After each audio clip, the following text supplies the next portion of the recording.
Loving the beard, by the way, Peter. That really suits you. Yeah, it's a good look, man. Very strong. Look, it's a Hello, good look. everyone. Well, I think we're recording. I'll repeat good evening in Australia, good morning in South Africa and England. I'm really honoured and excited to be talking about the Theatre of Survival, the movie about the space theatre in Cape Town, with the wonderful Peter Dirk Ace and Dan Poole and Mark Street. So um, would the three of you just like to, one by one, just quickly introduce yourselves? Peter, would you like to just introduce yourself? I am, hello, I'm sitting here at the southern tip of Africa in a little town called Darling. And I think everything I do now, and I'm 74 years old, everything I do is thanks to my experience at the Space Theatre. So I'm honored and pleased to be here as a sort of a grandparent of the film. And it's like being with old friends because you all know who I'm talking about when I talk about Brian and Yvonne and everybody else. So thanks for including me here today. Thank you.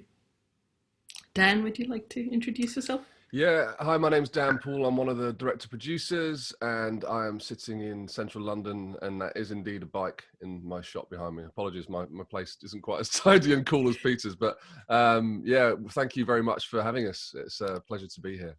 Great. Mark, would you like to introduce yourself? Yeah, Mark Street, a fellow filmmaker, also made the film with Dan, and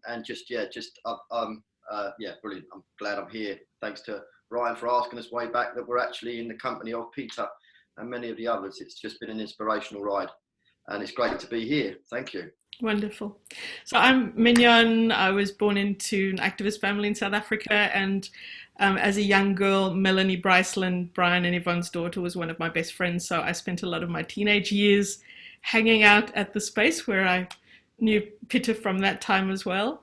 And sitting in the lighting box at the space is what lit my fire to want to go out and become an actor, and subsequently got involved in Theatre for Change and community theatre. So the space really changed my life as well. As Fats talks about in the movie, it was like my university as well, being part of the space. So I'm very excited to have this movie be, brought to the world, because it's really, really important. So I just wanted to start off the conversation we're having tonight by Peter just asking you to just talk about the environment and the context at the time that the Space Theatre was born. What was happening in South Africa? What was happening in theatre? Can you talk a bit about that, please? You know, when I watched the film reminded me of what was happening around us. If I think back now, I don't think about the politics. I don't think about the fear. I don't think about the horror of what most of South Africans were going through, because we were all in it together.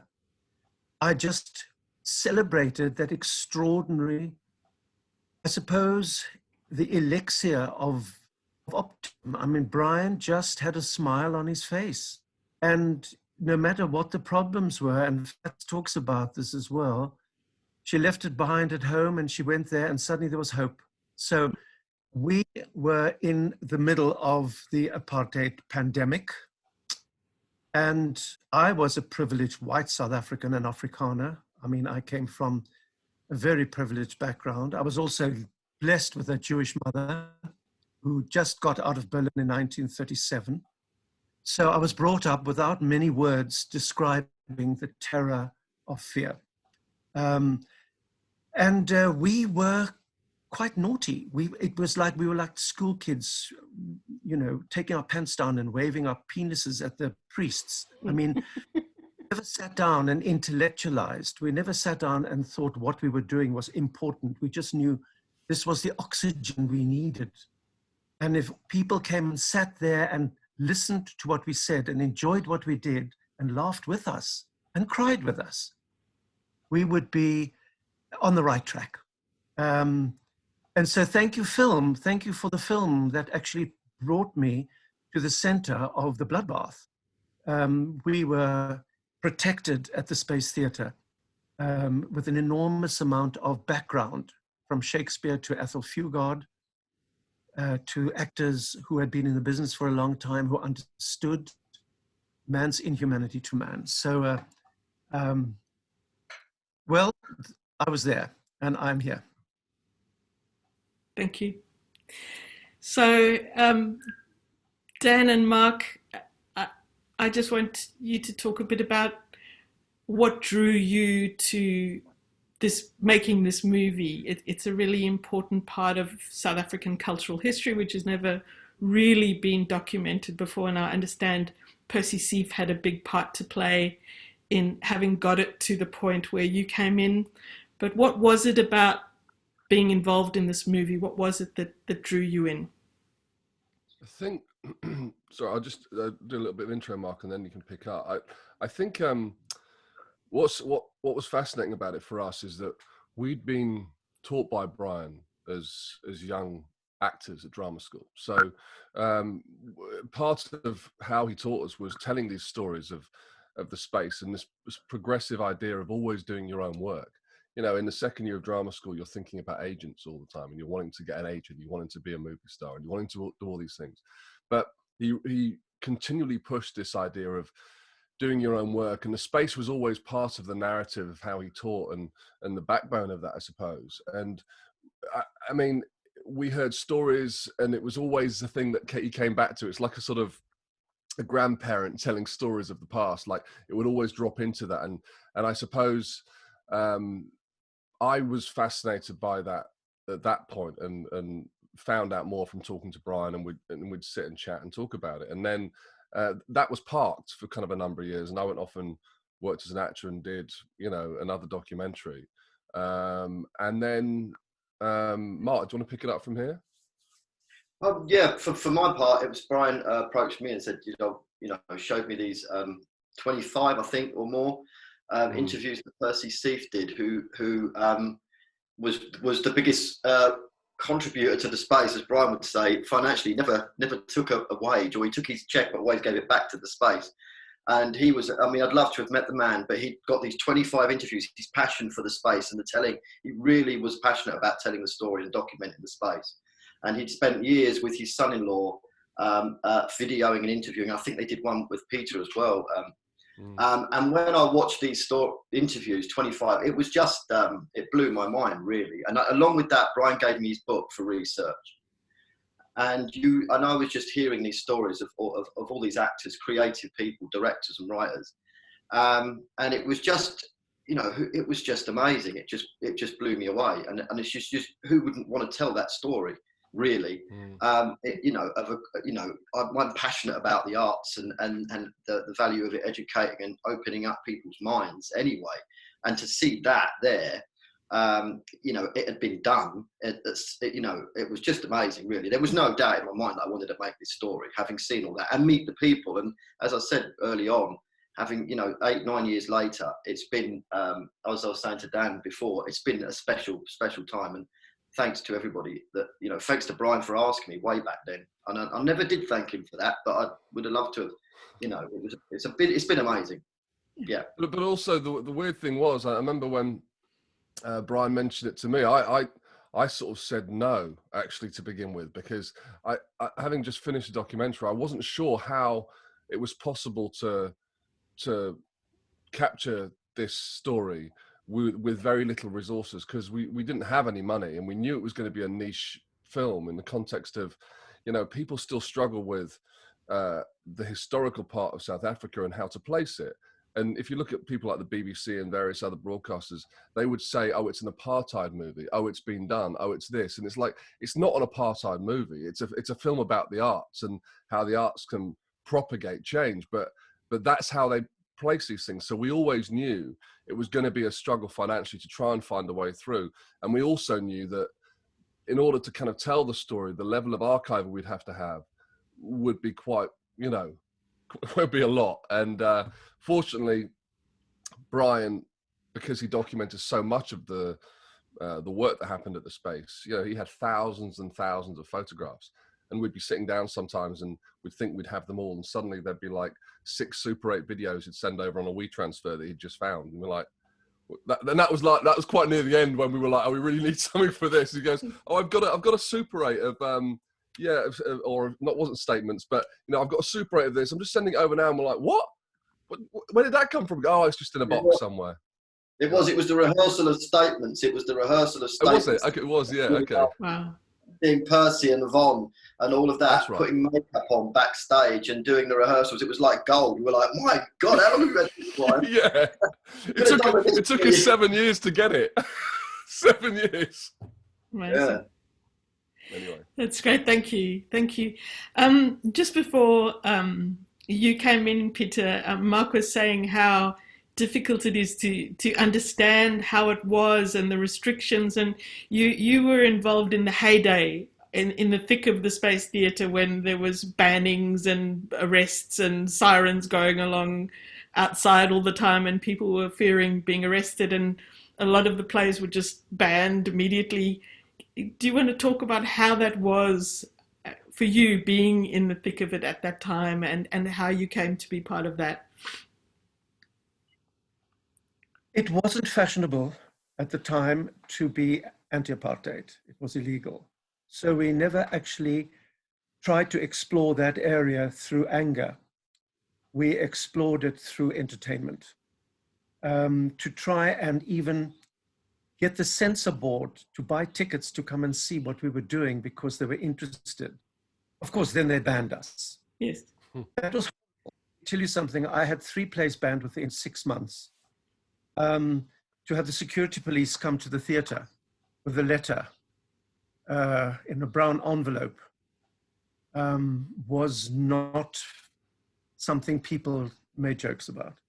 But then when I read the letter, which was 3 A4 pages of crap, and I mean such appalling, badly structured attack. You may not do that, je mag niet doen, of course, in Afrikaans, and then sometimes in English as well, because the swear words, 3 pages of swear words that were banned. I didn't know I knew so many swear words. But that made us laugh. The idea that there was a typist in the censor board's office having to type out all my swear words was too good to be true. Yes. It helped tremendously for us and for me to discover the importance of laughing at fear. To this very day, that is my most important message when I go to schools. I say to the children, if you're frightened, give your fear a name and laugh at that fear and make it less fearful. You'll never get rid of it. It can still kill you, but be in charge of it. And so we were very much in charge of what was happening to us politically, because we didn't have time to be victims. We were too busy scrubbing floors and cleaning toilets and writing plays and rehearsing plays, sometimes 2 plays at the same time. And there was Brian in the middle, like a Mother Teresa. No, Yvonne was like a Mother Teresa. She was like a Mother playing Cher. There was always this wonderful theatricality. And my first job there was to stop a performance when the security police were on their way. There was always somebody who warned us. That's another interesting thing. There was always somebody in the enemy camp who would phone and say, hey, Brian, listen, you better be careful. The police are coming now. Eh? Keep the people out that aren't supposed to be there. And so Yvonne and Percy would be doing Long Day's Journey into Night, this great classic, marvelous acting, and everybody was like that. And I'm waiting for a moment where I can stop the performance because the police are coming. And Yvonne is in the middle of this monologue and she takes a deep breath and I think, I've got to do it now. And I go, psst, Bonnie. She stops and she drops the ball. She says, yes, lovey. Said, the police are coming. Okay. And they stop. Percy and Yvonne stop. Lights go on. I come on, I say, ladies and gentlemen, we're having a little bit of a disruption. Can our guests please join me? Now listen, there were not 2,000 black people there. There were 2 American black people there, African American, from the embassy. They would come with me down into the wardrobe and I give them coffee and Cook Sisters. And the police would come and would hear their boots upstairs, bing, bing, bing, bing, bing. And they would talk Afrikaans. No, daar's nie koffers hier nie. Ons gaan, ja. And one actually said at one stage, Mrs. Bryceland, we know, we like your performance. And off they went. Now, what does that mean? We just went, oh my God, they're also mad. And the performance went on. Okay, it's a long story, but it just wants to give you that feel that now, thanks to the film, I keep coming back to the film, the importance of the film. It just gives us everything, not just that LMN of the center of the alphabet that we lived in, but the whole Z of that alphabet. And really, truly, I think to confront your fear is to actually be inspired to capture the weapon to make that fear less fearful, and that's humor. I don't know what the boys think. Yeah, Mignon, could I just ask Peter something? Because obviously we never had any real footage of Yvonne, and I just wondered if you could just tell us, you know, in your thoughts without an hour, because obviously you could go on forever about this, like what she was really like. We heard stories from Brian, of course, a lot of stories, and I've seen lots of pictures, but what was she like as a person and a performer, and her heart? What was that? Well, she was beautiful. She was always beautiful, and she had a wonderful sense of humor. She was, one day she would be a stage manager, the next day she would help paint toilet, the next day she would go buy toilet paper for the audience, the next day she would do a most extraordinary 20-minute one-woman show, and she would just be there for us, and we were there for her. And she made Brian important. She always was there to respect him, advise, make a joke when we needed to laugh, embrace when we needed some mothering. And she was, yeah, she was really, truly the heartbeat of the Space Theatre. I would like to respond to that as well, because she was my idol. And for me as a young girl, seeing her raw, natural acting, because she wasn't trained, it was just from the heart, raw acting, is what inspired me to go out and be an actor, because that's really what theatre is about. And she was the greatest actress in South Africa, and you know, I still see her as one of the greatest actors that has ever lived. So. Yeah, absolutely. So, we're talking about the importance of the film, and the film was dedicated particularly to Brian, Yvonne, and Athol. And very sadly, Brian has just recently left us. So, if you, as the two directors of the movie, and Peter, if you would just like to say something about Brian as the father of the space and how he influenced you, and you know, in the movie it's very obvious that he's the father of the space, and how he held the space for everybody and helped everybody feel safe in that crazy environment. But if you would just like to say some words about Brian. I think one thing which is, sorry, Mark. Yeah, well, I think for my part, Brian, as Dan said earlier, he was all about, you know, creating your own work. And it's very hard to talk about Brian, because this is the first actual screening without Brian, you know, without Brian. But for me, it's like just not having him, you know, being able to ask a question. You know, he was always there with an answer. Throughout the whole making of this film, you know, he'd always, if I have a question, he'd go, "I've told you the answer to that, Mark, 5 times." You know, you'd like, "Oh, sorry, Brian," and, you know, but he, you know, just like a father figure, really, a mentor, a friend, an inspiration, and you just get a sense of that's what he was like for everybody, really, for his students. And you look back at the pictures at the space, and Brian's there with his camera around his neck. You know, yeah, it just, yeah, I mean, it's hard to put into words, but gonna miss him always, you know. But as Fatima Dike said, you know, it's like I'm better for knowing him. That's the thing. You know, we're all better off for knowing Brian, and you know, we'll take him with us. And everything I teach now myself and talk about, and is as Peter said as well. You know, the space helped Peter, Brian's helped me, and will help people who I meet from now on through the teachings of Brian. I think I better stop there before I well up myself. I think that's right. I think one thing that was really clear in making the film is that he never saw himself being kind of in it. This is the ridiculousness of the situation. He always saw himself being outside of it. didn't understand when we were filming stuff in South Africa of him. He didn't know why we were filming him. And it was because every story has to have someone to hold your hand through, and kind of who better in the context of it than like the photographer who became a theatre manager, who became an acting tutor, who became all these different things, who was teaching young people how to shoot films on phones before he passed away, you know. Like the guy, like from the very first moment I met him, when he laughed at me for my foibles or whatever, right to the, you know, a week before he passed away, when I was talking to him, like, you know, he was always challenging, but in the most beautiful and lovely way. And it's as Mark says, it's a very strange thing to as death always is, I suppose, but it's a very strange thing to have him gone what feels like so quickly. And the only brilliant part of that for us is that, well, twofold. One, that he got to see the film at the Fugard in Cape Town last year and connect with lots of people there, which was, for us on the outside, was a beautiful thing.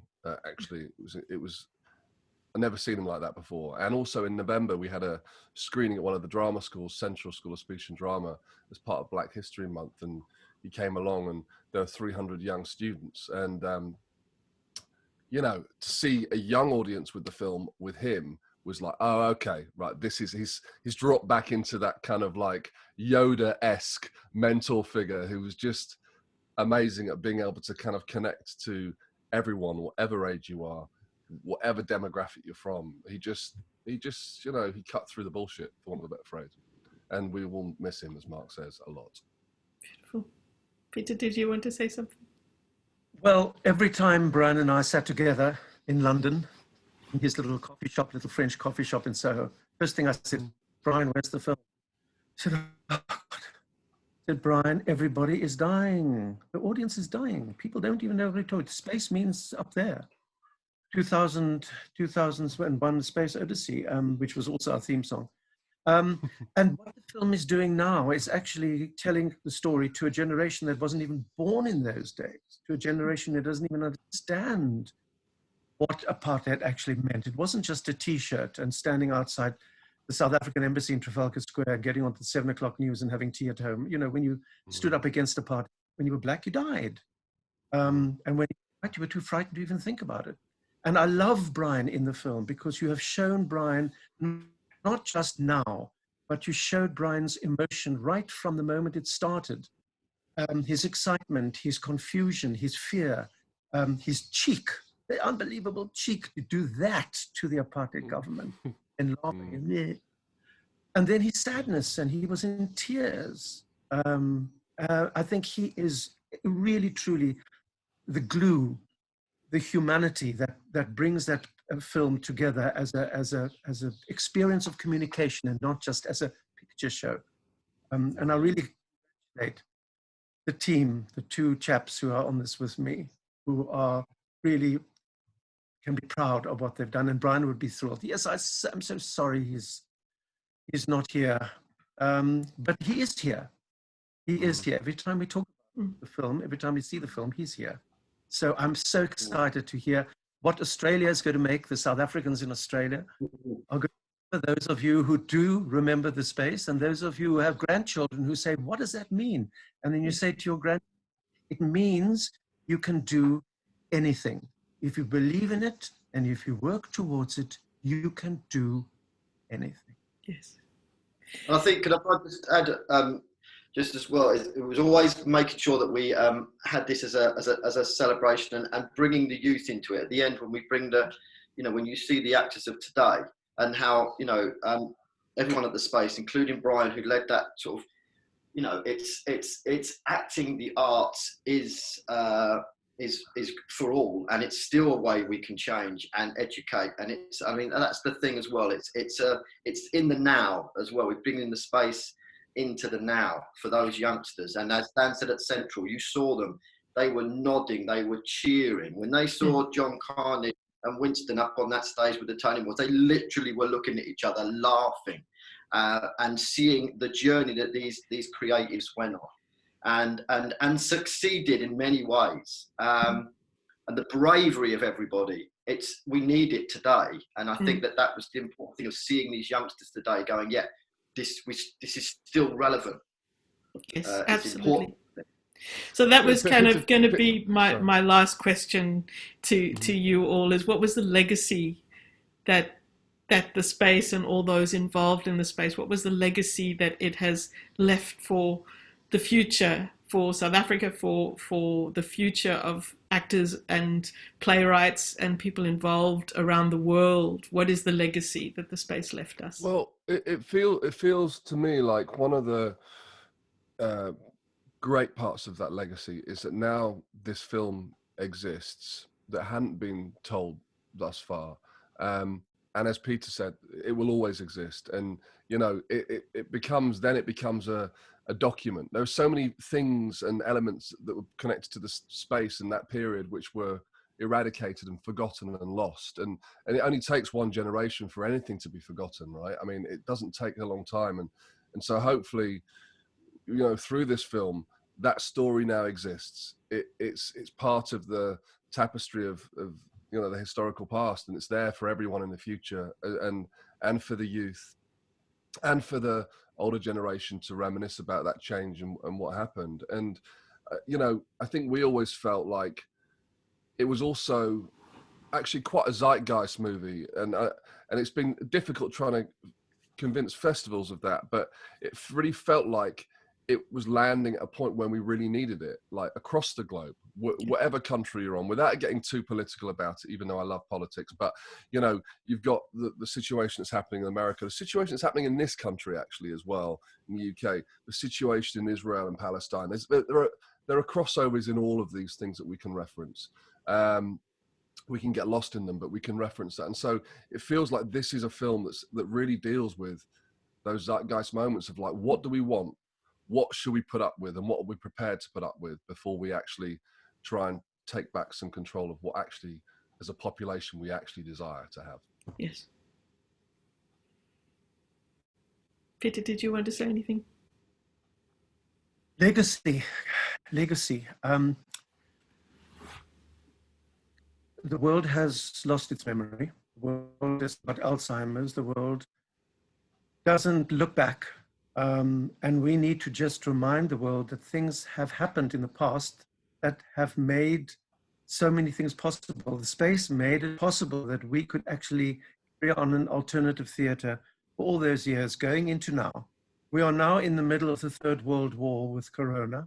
When we come out of it, everything is going to be different. The theatre might actually not exist anymore. We might have to go back to a space theatre because there will be no money. But there will be commitment, and there will be somebody who will say, have you seen that film about the space theatre? They did it then. Why don't we do it now? Get up on the table and sing your song, and somebody might give you a cool drink. Beautiful. Thank you.